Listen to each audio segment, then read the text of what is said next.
¿Me escuchan bien? Sí, señor. Buenos días a todos, les agradezco mucho por la participación. Hemos tratado de continuar con el ejercicio de desarrollar un caso clínico en relación a la patología de la columna el último lunes de cada mes. Eh, con la asesoría del doctor Giraldo, vamos a presentar este caso. Eh, Resulta que a nuestra consulta llega el señor Pedro, que tiene 60 años. Él es una persona que tiene antecedentes de importancia como dislipidemia y tabaquismo. Ya hace aproximadamente 15 años que cesó fumar, pero tuvo como tal esta exposición. Su enfermedad comienza más o menos en el 2017, cuando debido a una pérdida de peso inexplicable sin ninguna otra anormalidad que se verificaba en la historia clínica, presentó como tal una sospecha de un síndrome constitucional, lo cual lo llevó a realizarse de forma particular una ecografía de abdomen, en la cual se encontró una masa renal derecha, la cual dentro del proceso que llevaba se llevaba a una nefrectomía radical derecha con una linfadenectomía retroperitoneal y trombectomía de la vena renal. Dentro del estudio patológico que se realizó de esta lesión, se evidenció un carcinoma de células claras a nivel renal derecho. Es muy importante que la lesión estaba limitada, ¿cierto? Solamente comprometía la cápsula renal y no tenía extensión a la grasa perirenal. Dentro de los estudios iniciales que se hizo en ese momento, se consideró importante la evidencia de unos nódulos a nivel pulmonar que eran pequeños, de menos de 4 milímetros, que no presentaban cambios en relación a las imágenes previas. Y por la Junta de Urooncología se consideró realizar unos controles a través de tomografía por emisión de positrones, que incluso se evidenció que fue algo difícil debido a la pandemia que hubo. Entonces no fue como tal ese seguimiento y esa adherencia acorde a lo que se esperaba. Durante esos 5 años de seguimiento, como les voy a mostrar, hubo un crecimiento progresivo y no se observaron nuevas lesiones adicionales. ¿Qué hallazgos se encontraron a nivel de la tomografía por emisión de positrones con fluorodesoxiglucosa? La primera que se realizó fue en el 2018, donde observaban unas zonas de aumento anormal del metabolismo a nivel retrocrural del lado derecho.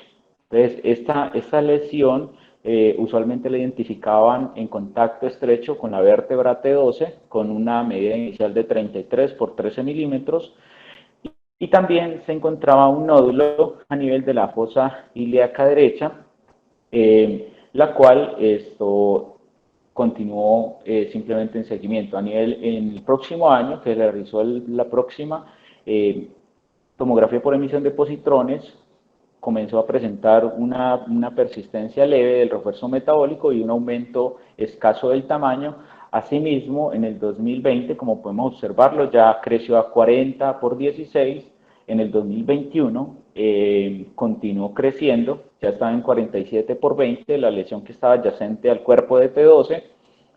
No se observaron durante estos años la aparición de nuevas lesiones, y en el 2022, que fue el último PET que se realizó, presentaba unas lesiones con aumento anormal del metabolismo, pero ya esta lesión que estábamos describiendo se encontraba ya de 52 por 28 milímetros. Estas son las imágenes, aquí les presento la que se realizó en el 2018, como podemos observarla, ¿cierto? Es una lesión que tenía configuración de tejidos blandos adyacente al cuerpo de T12, ¿cierto? Del tamaño que les había mencionado. Acá en la imagen inferior también la podemos observar, y en relación con la última tomografía por emisión de positrones, con un crecimiento anormal y un aumento en la captación del metabolismo, ¿cierto? Entonces, esa es la información la cual nos trae el paciente y su enfermedad actual.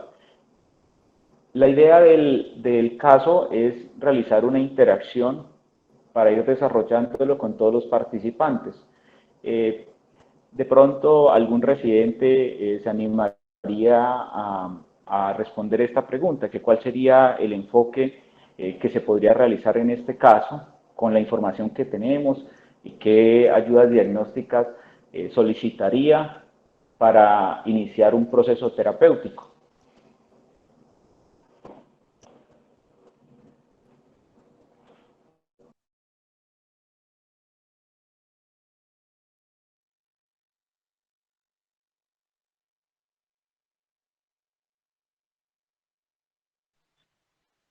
Eh, Buenos días, profe.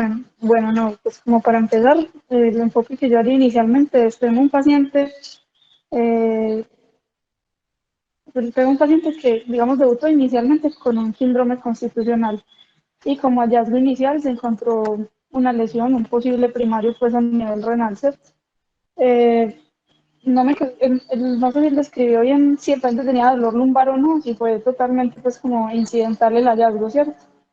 Yo pienso que aquí, como para enfocarlo inicialmente bien, lo primero es como precisar un poco mejor el dolor, las características del dolor, si el dolor es mecánico, si tiene algún tipo de déficit o dolor radicular, precisar un poquito mejor como la clase funcional del paciente, como para el enfoque inicial, y ya teniendo en cuenta que hay una neoplasia, digamos, identificada o un posible primario, pero un primario ya identificado, pues ese hallazgo claramente que describen pues, en la gamografía y si tiene dolor lumbar sería pues indicación de extender estudios y hacer imágenes, que en este caso sería de la columna completa. Entonces lo primero pues que yo haría sería analgesia, explicar un poquito mejor el dolor, profundizar un poquito en él, en la clase funcional del paciente, extender los estudios pues de manera, pues buscando digamos extensión a otros sitios y obviamente hacer una imagen completa de la columna. María Camila, muchas gracias. Resulta que el paciente de pronto nos aportó la mayor información acerca del examen físico porque el paciente estaba asintomático. Cuando en revisión por sistema se realiza como un interrogatorio más profundo, esa pérdida de peso que tenía ya no estaba. Hubo un cambio en relación al control como tal de su enfermedad luego de la resección del tumor renal y el dolor que mencionas resulta que no estaba. Refería más un dolor que era ocasional, de tipo mecánico, pero era autolimitado y en la mayoría de los casos no necesitaba ningún tipo de tratamiento. Este paciente resulta que fue referido por la Junta de Urooncología precisamente a cirugía de tórax con el objetivo de considerar la resección de esa lesión, porque esa lesión pues presenta ese aumento progresivo en el tiempo, con un aumento en el metabolismo, entonces teniendo en cuenta que estamos frente a un paciente, ¿cierto?, que tiene una enfermedad que está controlada de su primario, pero que tiene una formación metastásica posiblemente a nivel una en la fosa ilíaca derecha, otra que se sospechaba que no tuvo ningún comportamiento adicional a nivel del pulmón y otro que sí tuvo un crecimiento progresivo y un aumento del metabolismo a nivel retrocrural derecho. Entonces consideraron que realizar una biopsia y resección por cirugía de tórax. Pero cirugía de tórax, debido al compromiso que tenía adyacente a la vértebra de T12, se solicitó una valoración por nuestro servicio para considerar el plan terapéutico. Entonces, ¿qué pensarías que podríamos realizar al respecto? ¿Qué imágenes nos ayudarían a evaluar como tal la parte anatómica de este paciente y para poder plantear una terapia?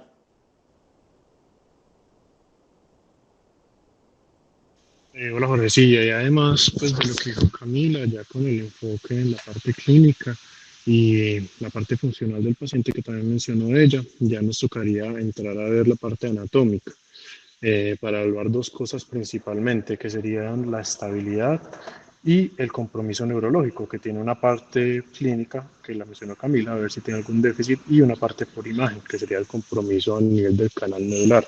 Inicialmente pues me gustaría una tomografía, pero pues, lo más probable es que igual necesite una resonancia simple y contrastada pues, para una evaluación completa de la parte anatómica.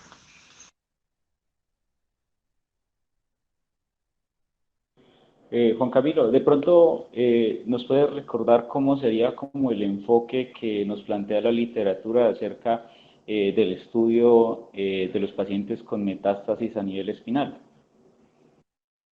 Claro que sí, Jorge. Pues inicialmente uno lo que tiene que evaluar es el aspecto global del paciente, ver la expectativa de vida según el cáncer que tiene, si tiene identificado un primario, que en este caso ya lo tenemos. Además de eso, pues si el compromiso metastásico es extenso o no, en qué tantos sistemas se encuentra, si es posible un tratamiento, y ya ahí uno entra a ver como tal la metástasis espinal. Para hacer el enfoque de esta tenemos que evaluar varias cosas. Como dije ahorita, una de estas sería la parte de la mecánica, si hay inestabilidad o no, para determinar si toca entrar o no a, pues, a fijar la columna.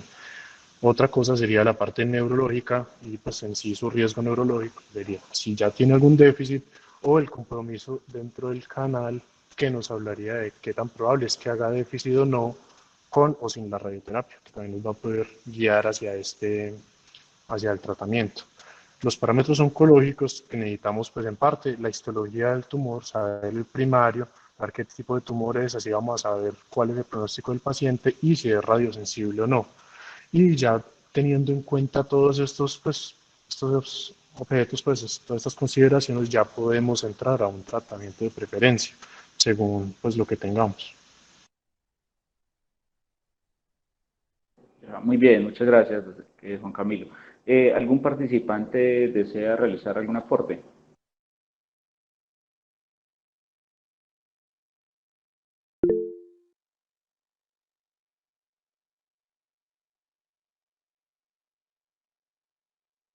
No, profe, pues recordar que hay que estudiarle todo el eje espinal a este paciente con la resonancia y con la TAC.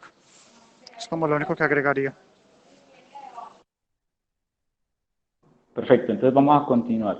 Entonces, como lo había mencionado Juan Camilo, en la literatura nos plantean varias formas de realizar el estudio para pacientes con lesiones secundarias o metastásicas a nivel espinal, ¿cierto? Uno de los que actualmente se muestran con un abordaje más integral y a la hora de tener en cuenta las diferentes formas de terapia que existen y que han evolucionado en el tiempo es a través del nomograma de NOMS, ¿cierto? Entonces, esta plano, esta forma de cómo se evalúan nos plantean considerar 4 ítems, ¿cierto? Uno es evaluar la parte neurológica con el objetivo de determinar si hay un componente de compresión epidural que esté generando un déficit neurológico o no, ¿cierto? Entonces debemos determinar si estamos frente a una compresión de bajo grado o de alto grado o que tenga pues el déficit establecido.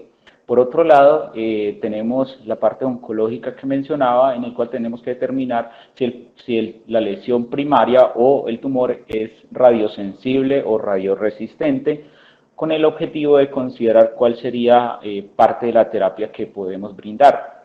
La parte mecánica que mencionaba Juan Camilo también es importante para saber si estamos frente a una lesión que es estable o inestable, y esto también va a ir acorde con su estado general del paciente, si podemos considerar llevarlo a un tratamiento quirúrgico o no, teniendo en cuenta pues su clase funcional, sus características propias, con los diferentes tipos de escalas que tenemos disponibles. Entonces, de entrada en este caso, podemos considerar, ¿cierto?, que ante un posible primario a nivel renal, con un diagnóstico patológico ya establecido, teniendo en cuenta la literatura que tenemos disponible, en la mayoría de los casos, si podemos observarlo en este cuadro a nivel lateral del lado derecho, el cáncer renal se encuentra dentro de las respuestas que no son favorables ante una terapia con radiación, ¿cierto? similares al pulmón, al carcinoma de pulmón de células no pequeñas, gastrointestinales, melanoma y algunos sarcomas, siendo una resistencia intermedia las lesiones que se originan en la próstata y en la mama, y siendo los que mejor responden a la terapia con radiación, el mieloma, el seminoma y el linfoma. Entonces, voy a presentarles las imágenes que se realizaron inicialmente. A este paciente se le realizó una tomografía simple de la columna con el objetivo de evidenciar específicamente el compromiso de la lesión y también se le realizó una resonancia. Entonces, en esta imagen, ¿alguno de los participantes le gustaría describirla y alguna consideración adicional? Ya les muestro en la siguiente diapositiva del axial. Listo. Jorge, entonces estamos ahí viendo una tomografía simple de columna, dos cortes axiales y uno coronal. En el corte de la derecha sagital vemos que eso es T12. En el cuerpo de T12 hay una lesión hipodensa, pues posiblemente por las características sea lítica. En el cuerpo vertebral, en el parte coronal también vemos que hay compromiso pues, de toda la pared lateral. Es una lesión lítica, más o menos diría yo que es por ahí el 20% del cuerpo vertebral, o el 30%. En el axial acá ya vemos pues el mismo compromiso lítico, y pues ahí se alcanza a ver también esa masa que habían descrito pues inicialmente en el PET paravertebral, y básicamente eso. Bien, Santiago, muchas gracias. ¿Alguien más de pronto quiere aportar algo adicional acerca de esta imagen inicial? Hola Jorge, ¿cómo estás? Sí, a mí Sí, Andrés, cuéntanos. en parte me parece que más que un componente lítico es una masa que viene del retroperitoneum y está infiltrando el cuerpo vertebral, más que un comportamiento como tal lítico del hueso. Andrés, muchas gracias, muy bien. Entonces, estas imágenes iniciales, ¿cierto? Nos pueden ayudar a considerar una de las variables que tenemos que tener en cuenta, que es la estabilidad de la columna. La literatura nos plantea utilizar la escala de Sims con el objetivo de determinar si estamos frente a una lesión que genera una inestabilidad de la columna o no, porque eso es una de las cosas que nos plantea el NOMS a evaluar. Entonces, esta escala tiene diferentes variables. Dentro de ellas se evalúa lo que es la localización, si el paciente presenta dolor o no, las características óseas de la lesión, el alineamiento espinal en la columna, ¿cierto? El colapso corporal de la vértebra, y evaluar también los componentes posteriores, ¿cierto? Que generan también estabilidad.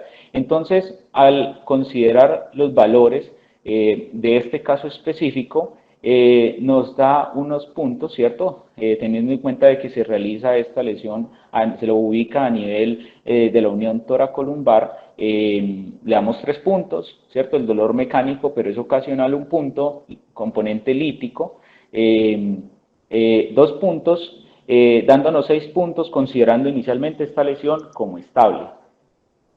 Si existe de pronto alguna consideración adicional en el transcurso del caso, les agradezco que se realice la interrupción, y la idea es hacer esta discusión amena. Estas son las imágenes de resonancia magnética. En esta diapositiva tenemos las secuencias en T1 y en T2, y algunos cortes importantes que les voy a mostrar en la segunda diapositiva, que es en contrastado. ¿Alguien de pronto le gustaría tener alguna consideración acerca de estas imágenes?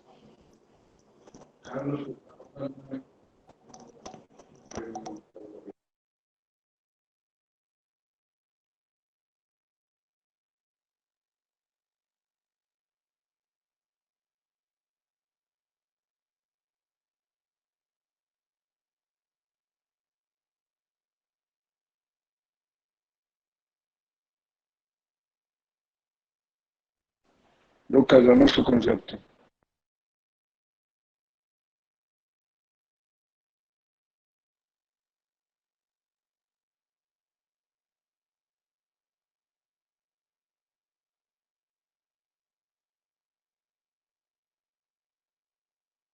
¿Alguien se anima?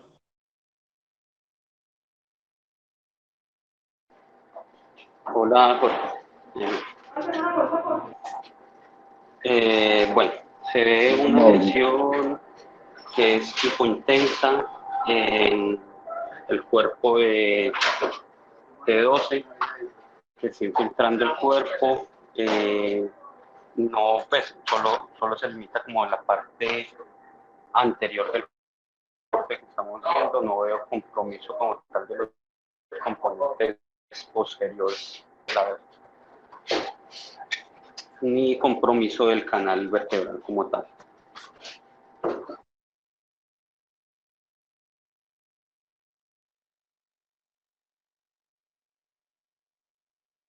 Esta lesión en el STIR se ve como se ve hiperintensa, ¿cierto? Y se ve pues que el componente viene de la parte desde la parte prevertebral. Muy bien, Andrés, te agradezco mucho. Sí, es importante. Mira que esa lesión justamente está en relación al cuerpo, ¿cierto? En el STIR que mencionas, pues yo traté como de poner esta imagen porque justamente esas arterias segmentarias, ¿cierto? Como esa pérdida de flujo se observa, teniendo en cuenta que estos tumores, ¿cierto? Son muy vascularizados y a la hora de realizar este abordaje también nos podría generar alguna dificultad. Entonces, esta es la imagen que se realizó con medio de contraste. Eh, Como podemos observarlo, ¿cierto? Hay una captación homogénea con algunos puntos de ausencia a nivel de la lesión que se encuentra adyacente, no solamente compromete el cuerpo de T12, sino también el de 11 y está también adyacente al de L1. Como tal se limita solamente a los tejidos blandos, ¿cierto? Y el cuerpo que se ve afectado en realidad, como lo podemos ver en los cortes axiales, es el de T12, ¿cierto? Que como bien lo dijiste, Andrés, lo que hace es infiltrarlo. Debido a eso, es que tenemos que evaluar, ¿cierto? ¿Cuál sería la consideración a nivel de si presenta una compresión medular? Porque la resonancia magnética pues, nos va a permitir tener en cuenta qué efecto genera sobre el cordón medular, ¿cierto? Entonces, dentro de la literatura nos plantean que la escala de Bilski nos puede ayudar con esto. Entonces, esta es una escala la cual nos ayuda a limitar la lesión metastásica dependiendo de cuál sea el compromiso y teniendo en cuenta esta información nos permite clasificar si existe una compresión del cordón, ¿cierto? Si es de alto riesgo o de bajo riesgo, ¿cierto? Como primera medida él lo clasifica en 0, 1, 2 y 3, ¿cierto? Siendo 0 aquella lesión que solamente se limita al cuerpo, sin considerar contacto con la dura madre. Ya 1 es cuando ya comienza a generar un contacto con la dura madre, pero que no genera compresión sobre el cordón en sí. La 1B, que ya hay una deformidad de la dura madre, pero no tiene contacto con el cordón. Y la 1C es cuando ya tiene contacto con el cordón de esa compresión que está generando la lesión. Cuando observamos una lesión grado 2 nos referimos a aquella, ¿cierto?, que ya genera una compresión, no solamente el contacto, sino que ya genera un efecto de masa sobre el cordón medular, pero todavía tenemos algo de líquido cefalorraquídeo alrededor, y la de grado 3, que es cuando ya ese líquido cefalorraquídeo se encuentra desplazado debido a la lesión que tenemos adyacente al cordón medular, lo que nos genera ya una compresión crítica. Entonces, el nomograma nos refiere a que aquellas que son de alto grado son las que se encuentran establecidas con un Bilski 2 o un Bilski 3, y las anteriores a esto son consideradas de bajo grado. Y tenemos que tener en cuenta también en este punto la parte clínica, ¿cierto? En el caso que nosotros estamos evaluando, ¿cierto? La lesión como tal se encontraba a nivel ilimitada a nivel del cuerpo, y el paciente en la parte neurológica estaba asintomático. Hasta este punto, de pronto, ¿alguno de los participantes les gustaría considerar algo.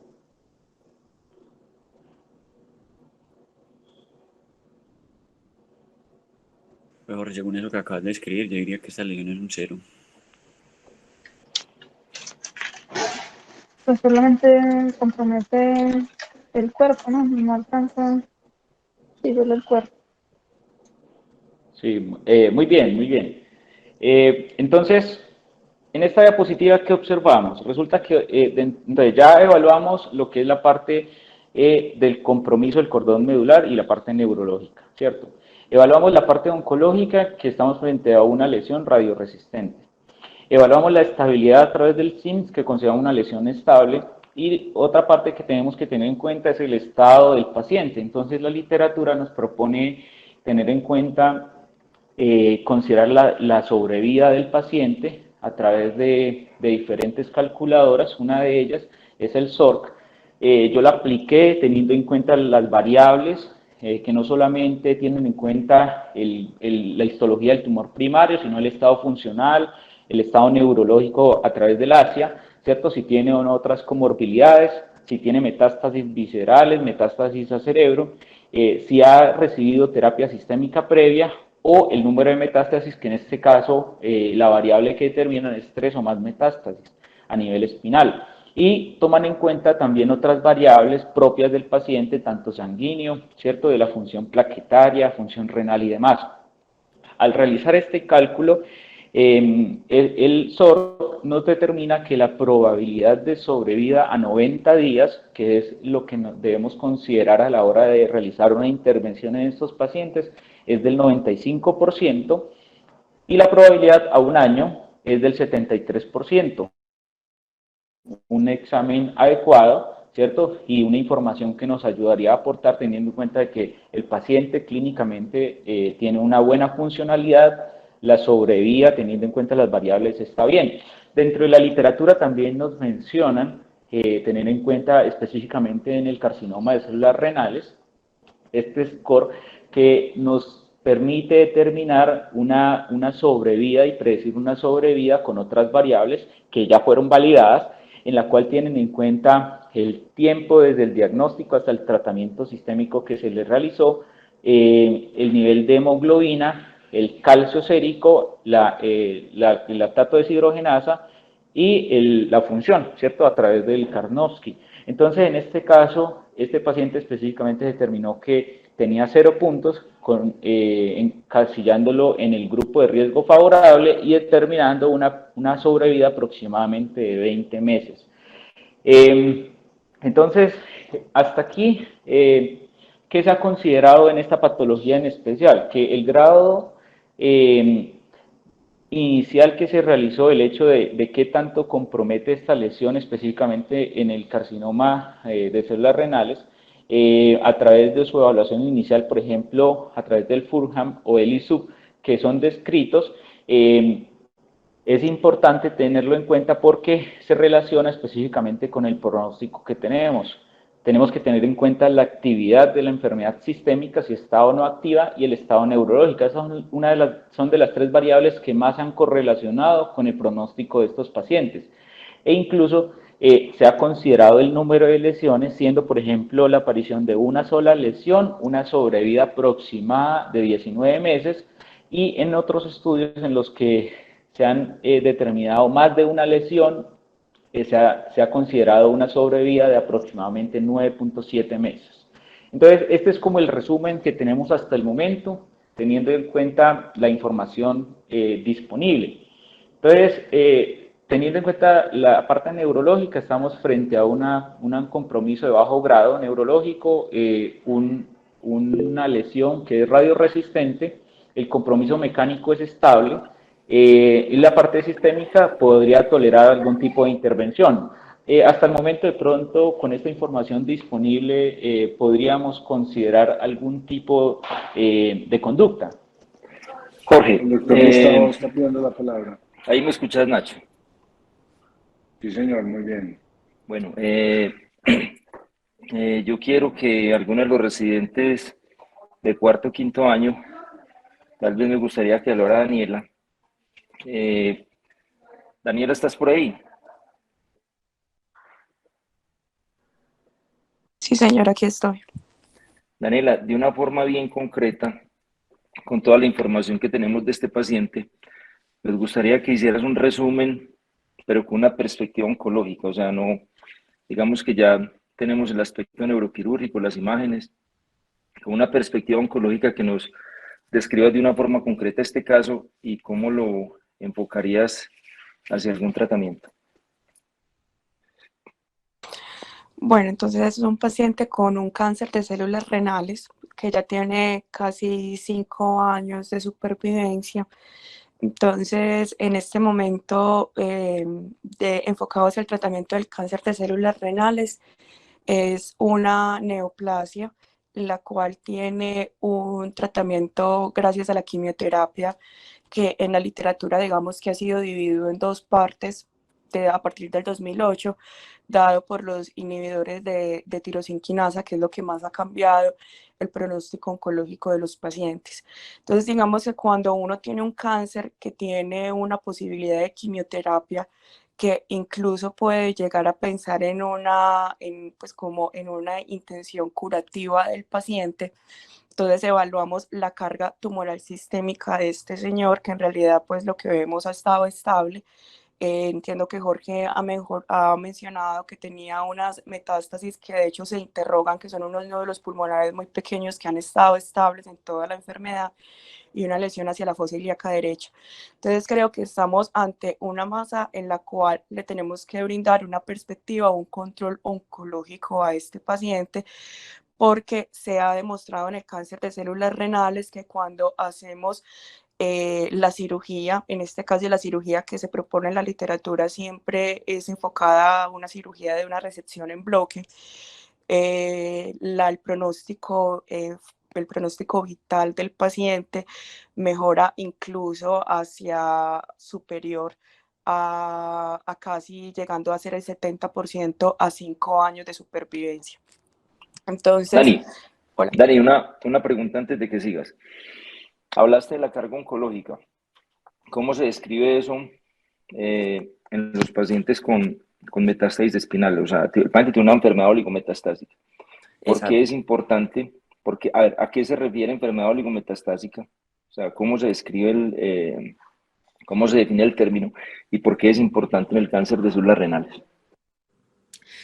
Las enfermedades oligometastásicas se refieren pues al compromiso metastásico que tiene el paciente, pero cuando hablamos de una enfermedad oligometastásica es que no hay un compromiso de más de un sistema diferente al ya comprometido. Entonces en este momento estamos observando dos sistemas, en este caso que serían el pulmonar, el óseo, pues que es en relación al primario o a la masa primaria que tenía el paciente, que es como digamos en parte del lecho tumoral que tenía, y la parte de la fosa ilíaca derecha, pues que entiendo que no tiene un compromiso como tal del tracto digestivo. Entonces, digamos que en este tipo de tumores, al considerar de que no hay sistemas, más de un sistema vital comprometido, que la función de ese sistema tampoco ha sido comprometido en la parte pulmonar, que digamos que en este caso la función pulmonar y la parte de la supervivencia desde un punto de vista respiratorio del paciente no se ha comprometido. Entonces uno habla de que la carga tumoral es pequeña, que ha estado, digamos, controlada, o el primario ha estado controlado a excepción de esta masa durante estos 5 años de supervivencia, y que en el cáncer de células renales todavía le brinda un pronóstico oncológico al paciente, es decir, que podemos hacer un control local de la enfermedad, de la masa que está representando en este momento la mayor carga tumoral, y el paciente puede tener un pronóstico no tanto de una curación total por el compromiso metastásico, pero sí que le brinde una posibilidad de supervivencia, como había hablado, incluso mayor a 5 años.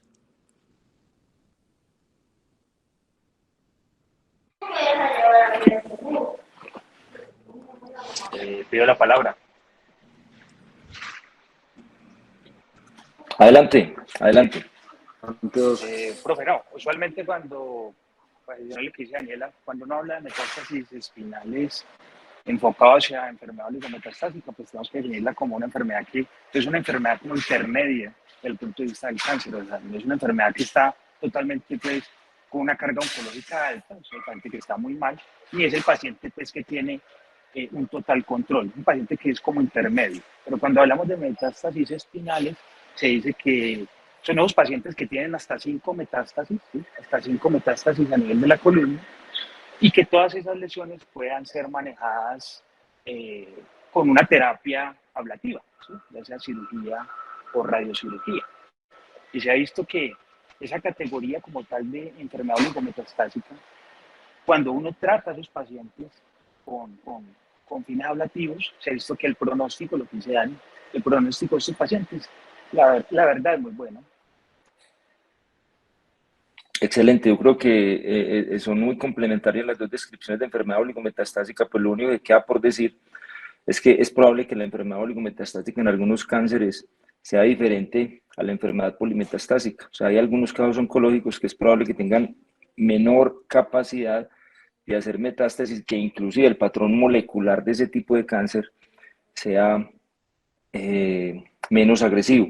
Y de esa forma es que nosotros, digamos, haciendo un diagnóstico, digamos, en el contexto del cáncer de una enfermedad oligometastásica espinal, estemos en la capacidad de realmente, como dijo Oscar y como dijo Daniela, de ofrecerle al paciente terapias ablativas y no terapias, digamos, o tratamientos que únicamente se dirijan como a un objetivo neurológico, que ya muchas veces lo hemos dicho, ni un objetivo, digamos, en cuanto a la estabilidad de la columna, sino que tengamos también como una muy buena perspectiva oncológica en el tratamiento de los pacientes. Bueno, una pregunta para los otros residentes de segundo y tercer año. ¿Por qué son importantes los score en los score pronóstico en la evaluación de los pacientes con metástasis espinales? Eso definitivamente, ¿qué ayudan a tomar qué tipo de decisión? Bueno, aló, ¿me escuchan ahí? Sí. Aló, ¿me escuchan? Sí, te Adelante. estamos escuchando, Bueno. Cristian. No, básicamente el papel que tienen todos estos scores es definir en qué tan agresivos vamos a hacer pues con el tipo de intervención que le vamos a ofrecer a los pacientes. Pues, la cirugía oncológica, la neurocirugía pues en la parte oncológica tiene varios objetivos, ya sea mejorar la calidad de vida o mejorar la supervivencia o corregir deformidades o aliviar el déficit neurológico. Entonces debemos definir todas estas cosas y, por ejemplo, qué tanta tasa de supervivencia tiene el paciente para saber qué tan agresivo vamos a hacer con el tratamiento. Si vamos a ofrecer cirugías con instrumentaciones grandes, unas cirugías oncológicas importantes, o solamente vamos a hacer cirugías con fines o intervenciones con fines paliativos.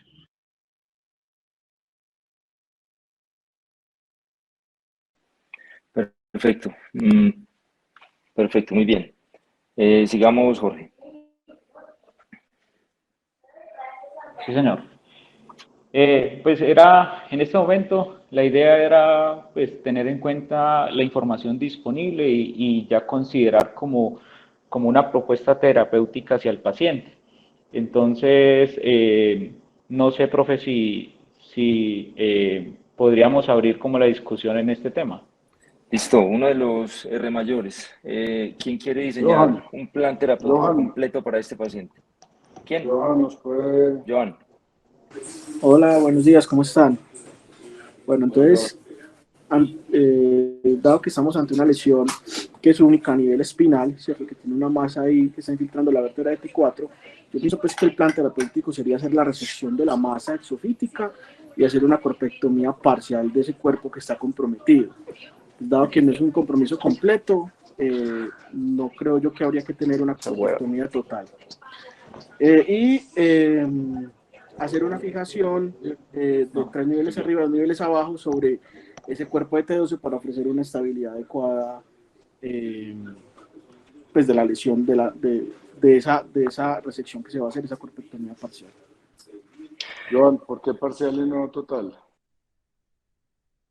Profe, porque digamos que los márgenes de resección para la lesión, que compromete menos de la mitad del cuerpo vertebral, pues son suficientes para conservar parte del cuerpo vertebral como tal.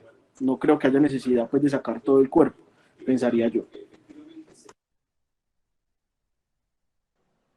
Una pregunta para todos. ¿Qué tipo de resecciones oncológicas pueden describir ustedes que le pueden servir a este paciente? O sea, cómo se describe la resección oncológica?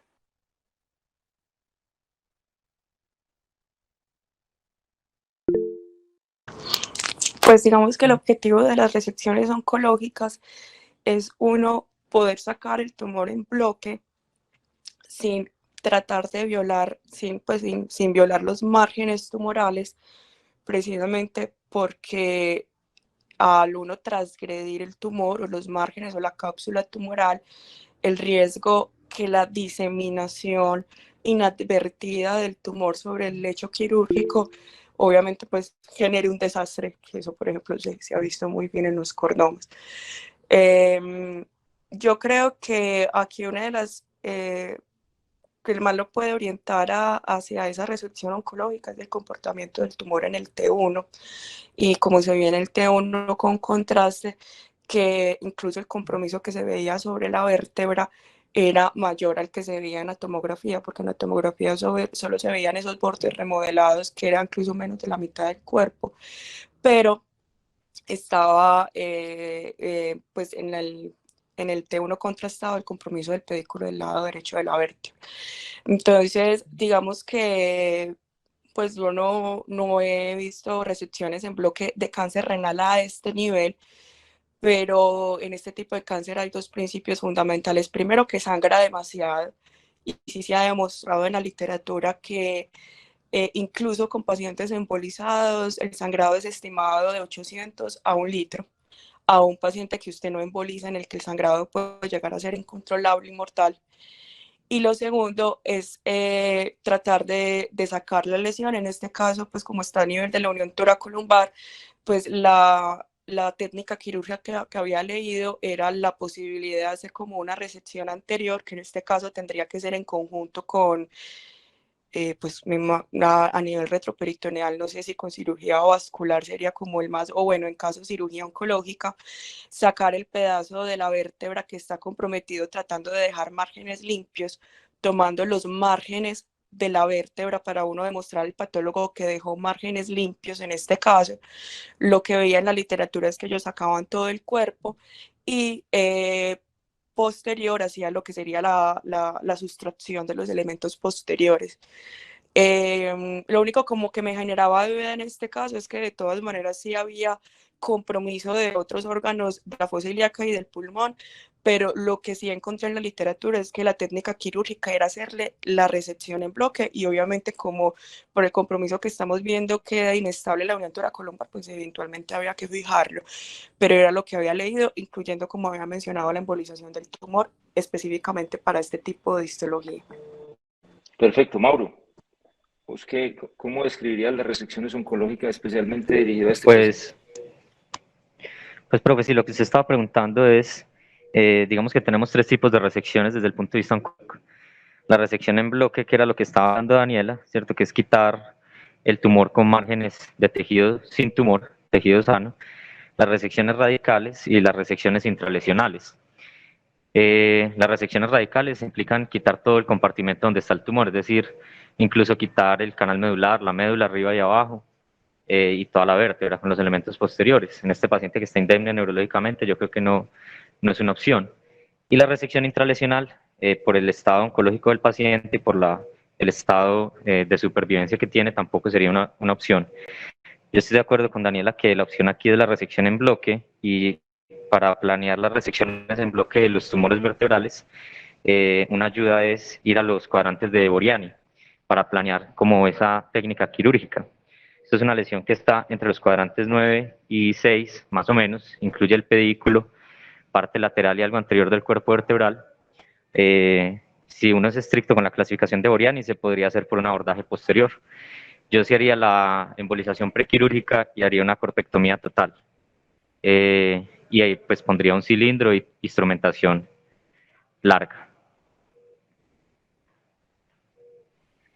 Perfecto, Mauro. Ahí como para puntualizar los tipos de resección, como dijiste, es intralesional, digamos de menos invasividad o de menos calidad en reacción oncológica es intralesional, marginal, ¿cierto? Marginal es que va alrededor de la cápsula de la lesión, amplia, en la que se deja un borde de tejido sano, y en bloque, que es, digamos, la reacción oncológica más, digamos, más favorable desde el punto de vista oncológico, cuando uno quiere buscar una curación al menos o un control local de la lesión.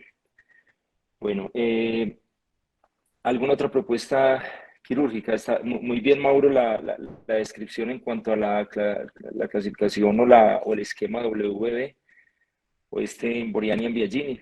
Estoy completamente de acuerdo que esa es la ubicación del tumor. Es un tumor que compromete muy posiblemente los cuadrantes del 7 al 9. Pareciera que el 6 no estuviera comprometido porque parece que la mitad del cuerpo vertebral está indemne.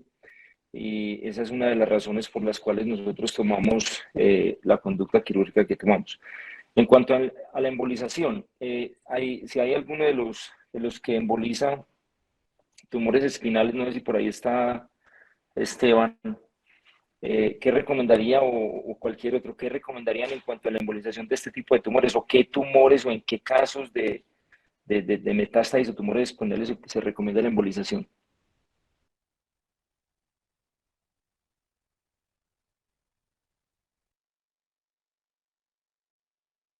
Parece que no hay nadie por ahí. ¿Alguien más? ¿Quién nos puede hablar un poco de la embolización de tumores espinales? ¿Cuándo se recomienda?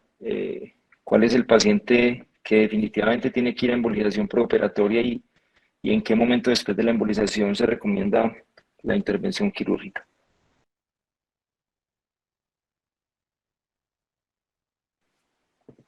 Oscar.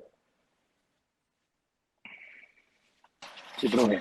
Bueno, hay ciertas lesiones espinales que sabemos de antemano que son patologías que nos van a sangrar intraquirúrgico, ya lo hablamos, ya renal es uno de esos. Hay algunas lesiones primarias de la columna, por ejemplo, los quistes óseos aneurismáticos, son también lesiones que uno sabe que de entrada nos van a sangrar. Esas patologías, de acuerdo a su histología, se recomienda la embolización previa. Se dice que se puede llevar a cabo la embolización y la resección operatoria del tumor se puede dar entre 24 y 48 horas posterior a ella. No se recomienda dejar pasar más de una semana porque la vascularización o la neoangiogénesis del tumor o de estas lesiones se da de forma rápida, entonces se pierde como el trabajo realizado. Es como lo que tengo el concepto de embolizaciones de tumores vascularizados. Oscar, ¿al cuánto tiempo se recomienda la cirugía? O sea, no más de cuántas, digamos, no más de cuántas horas o no más de cuántos días se recomienda hacer la cirugía. ¿O alguien tiene algún concepto con este tema? Pero lo que tengo es 24 48 horas idealmente. Listo, perfecto. Yo tengo el concepto de 72 horas y si se opera después de 72 horas es peor porque incluso la lesión hace como anastomosis y puede aumentar el patrón vascular e incluso sangrar más. Listo, digamos que el consenso son 48 horas, ¿cierto? El consenso son 48 horas y parece que después de 48 horas, en los tumores que son tan vascularizados, nuevamente se neovascularizan y se pierde el efecto de la embolización. Entonces, hasta 48 horas, ojalá en las primeras 24 horas. O sea, digamos que entre más temprana sea la cirugía después de la embolización, es mejor. O sea, al día siguiente o el mismo día, dependiendo pues de la complejidad de la cirugía. Nosotros usualmente lo hacemos al día siguiente, considerando pues que es una cirugía larga y no da para hacer las dos intervenciones el mismo día.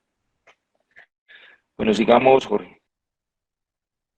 Sí, señor. Entonces, en este paciente, como lo explicó el doctor Gustavo, se consideró realizar una resección en bloque, teniendo en cuenta la información que todos han aportado, con el objetivo de disminuir el riesgo de la recurrencia local y mejorar la supervivencia libre de enfermedad.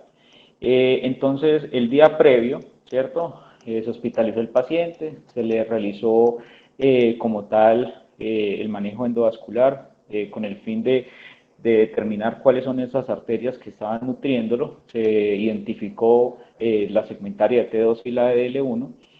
Principalmente el mayor efecto de este tipo de intervenciones se ha visto a nivel toracolumbar y dentro de las histologías tumorales que en la literatura consideran realizarlo es principalmente el carcinoma de células renales, el de tiroides papilar folicular y el leiomiosarcoma.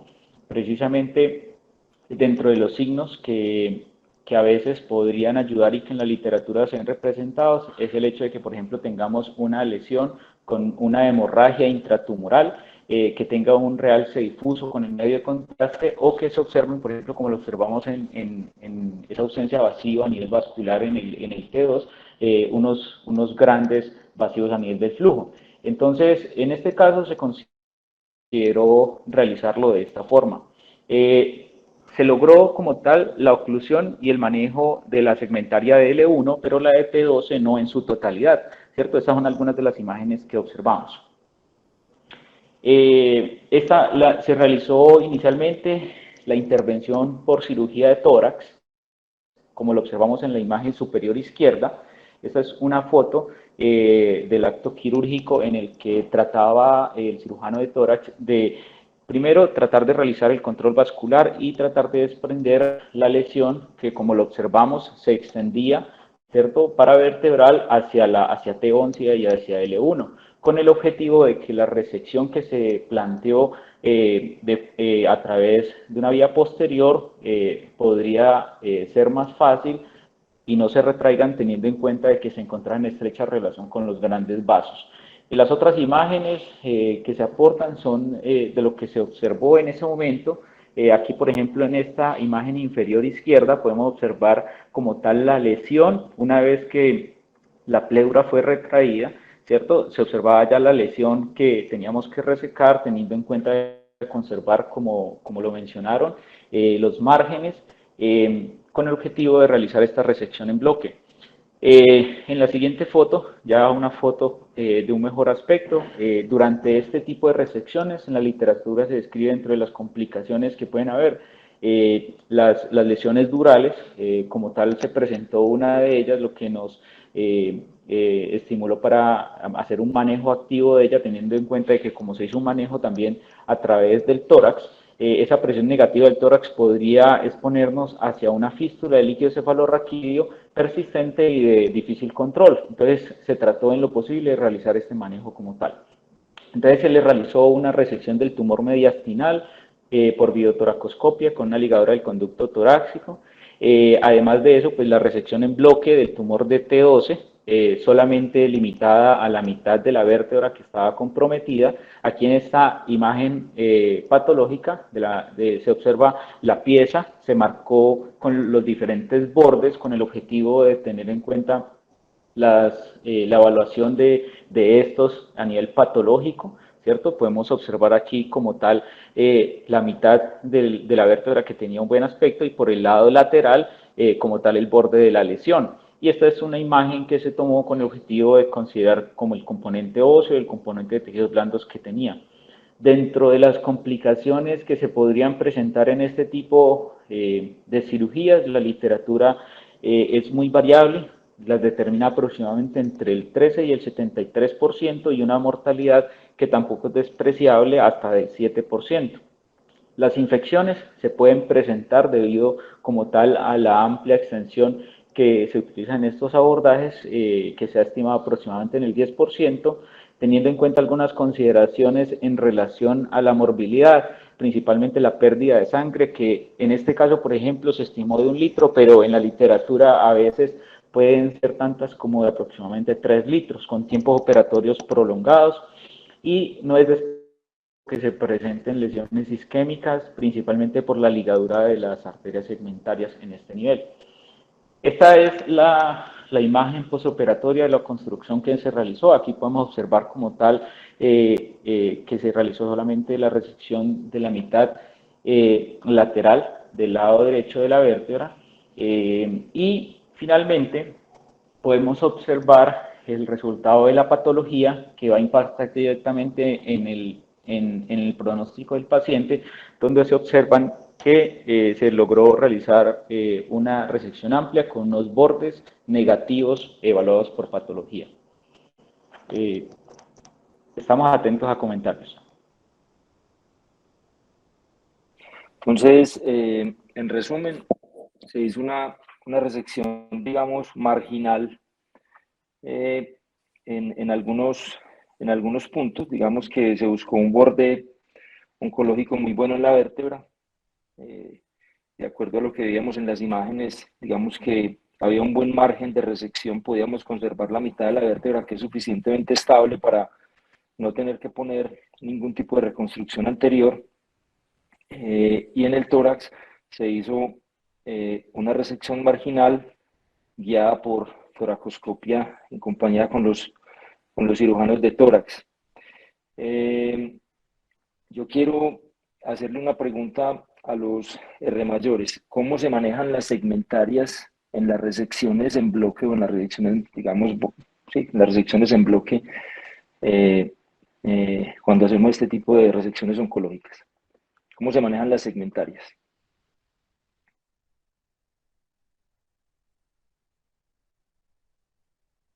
Y otro detalle anatómico tal vez más específico, ¿dónde se busca el vaso segmentario?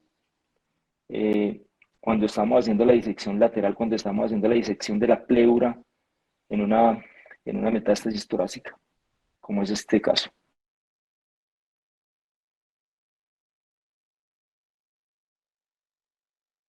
Daniela Polinar, no has hablado. Buenos días. Las segmentarias, profe, por la anatomía que recuerdo, están en relación al borde inferior de la costilla y van en su arco, y lo que yo pensaría es que ya que se entró con cirugía de tórax, lo que se busca en esas resecciones así sería ligar esas arterias para poder hacer una resección sin aumentar el riesgo vascular. Pero la verdad, profe, no he revisado bien ese tema. Perfecto, Daniel. Es por ahí, pero algún detalle anatómico más puntual, ¿quién lo recuerda? Porque digamos que esa es la clave de los accidentes vasculares en los pacientes que se les hace resecciones en bloque. Es ubicar la segmentaria y ligarla, digamos, tempranamente en el momento de la disección, porque cuando uno la desgarra nunca más la vuelve a ver y el paciente puede tener un sangrado mayor en cirugía. Entonces, ¿dónde se buscan las segmentarias y cómo se maneja la segmentaria en cirugía?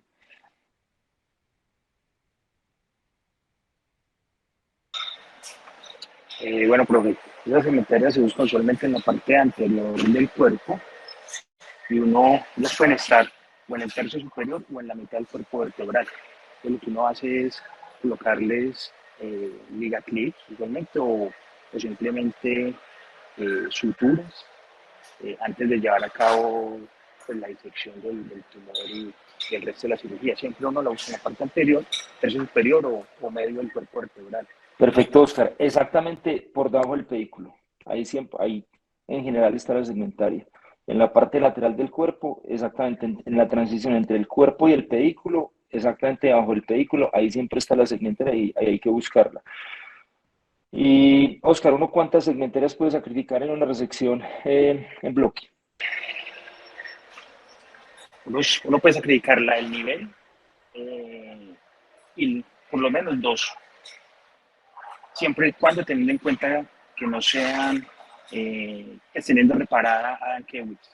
Siempre tener el nivel de la resección, tener reparado a Dankewitz, saber que no sea esa, pero uno puede en una resección bloque sacrificar 2 segmentarias sin problema. Y una pregunta para todos, ¿cómo repara Dankewitz en cirugía? No me queda claro eso. Y alguien más puede aportar acerca de cuántas segmentarias se pueden ligar en estos casos.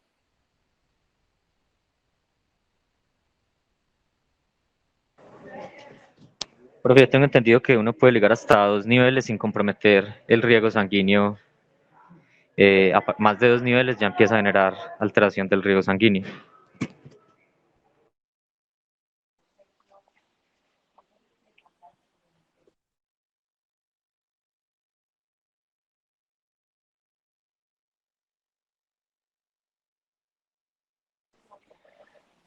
¿Alguien tiene alguna referencia bibliográfica acerca de ese tema?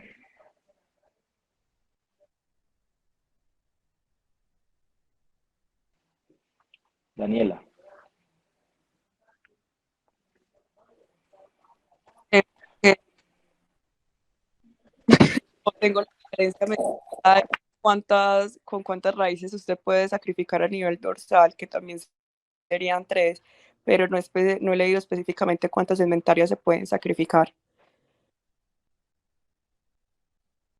Como dijo Nacho, digamos que los trabajos que obviamente pues uno se ha hecho en humanos, se hizo en perros, en un estudio japonés, se pueden ligar hasta 3 arterias segmentarias de forma bilateral, hasta 3. Cuando se ligan más de 3, digamos que ya el riesgo de isquemia medular aumenta, entonces hasta 3 puede ir uno de forma segura.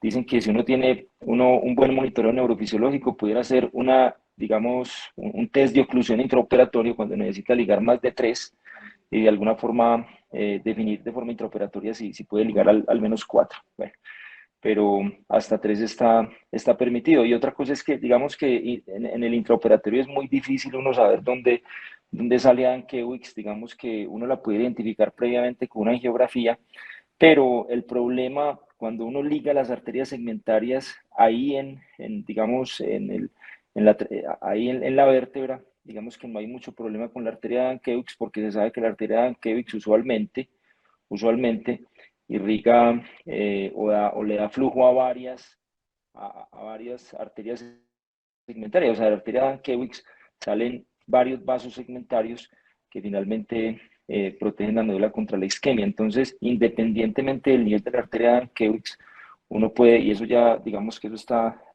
bien descrito, podemos ahora buscar el artículo y mandarlo, se pueden ligar las arterias segmentarias, hasta 3 arterias segmentarias con un riesgo muy bajo de isquemia medular. Y finalmente una pregunta. Bueno, entonces este paciente ya definimos que lo mejor era hacer un control total de la lesión metastásica porque es un cáncer renal. Pero a mí me queda una inquietud de lo que hacemos en este momento en metástasis espinales porque cada vez tenemos más radiocirugía, más tratamientos sistémicos y pareciera que los cirujanos si cuando un cirujano de columna se enfrenta a un tumor espinal, nuevamente piensa que lo importante sigue siendo únicamente la parte de estabilidad y la parte neurológica, o sea, la descompresión.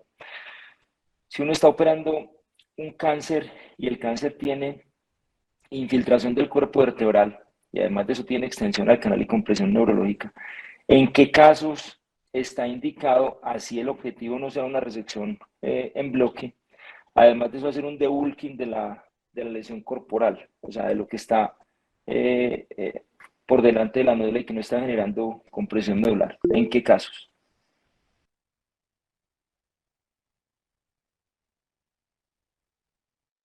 Profe, hola. ¿O no vale la pena? Sí, Simón, dale. Profe, sí, es muy importante ese concepto. Primero hay que definir básicamente la radiosensibilidad del tumor, ¿cierto? Y segundo, el riesgo con la quimioterapia. Entonces, con la radioterapia es definir si es radiosensible y definir el margen de seguridad que necesita el grupo radioterapéutico para hacerlo y prevenir la lesión medular secundaria de la radioterapia. Usualmente ellos ponen un margen en promedio de 3 milímetros, 2 a 3 milímetros como seguridad. Y lo otro es porque a veces los agentes quimioterapéuticos pueden causar efectos locales tumorales, edema, y eso puede generar la compresión. Entonces, en esos casos, habría que hablar con oncología y con radioterapia a ver si el paciente tiene esos riesgos y pues ya entraría a ser un poco más agresivo en ese aspecto con respecto a esa condición tumoral. Perfecto, Simon.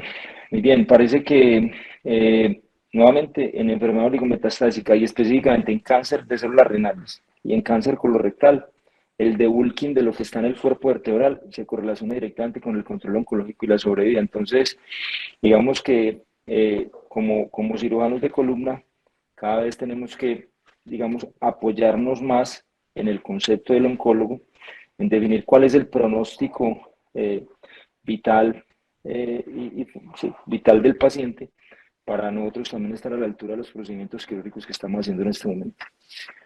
Bueno, Jorge, no veo que, yo creo que el tema está agotado, no sé si tenés algún comentario final.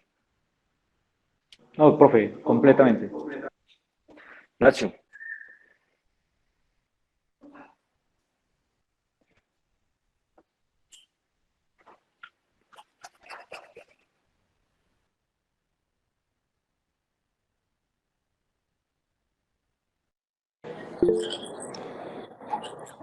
Perfecto, muchas gracias a todos.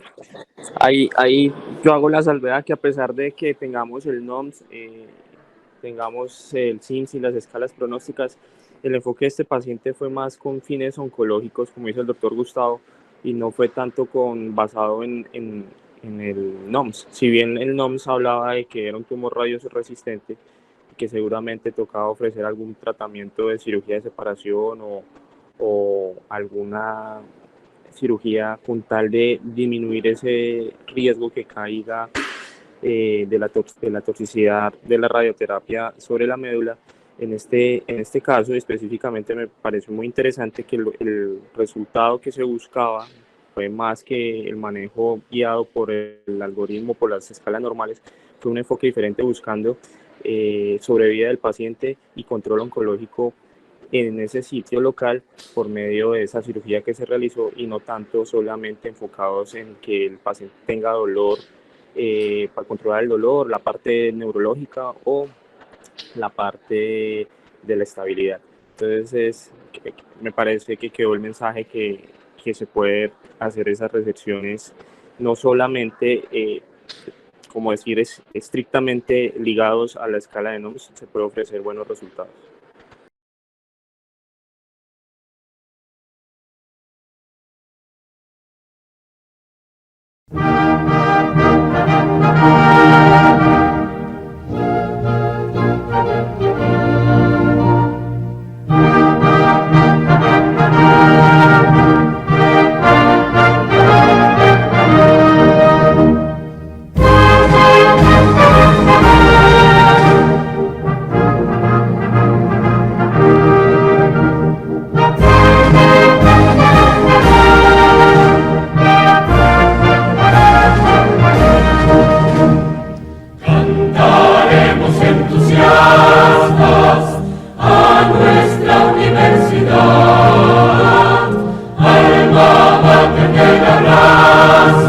Invicta en su fe.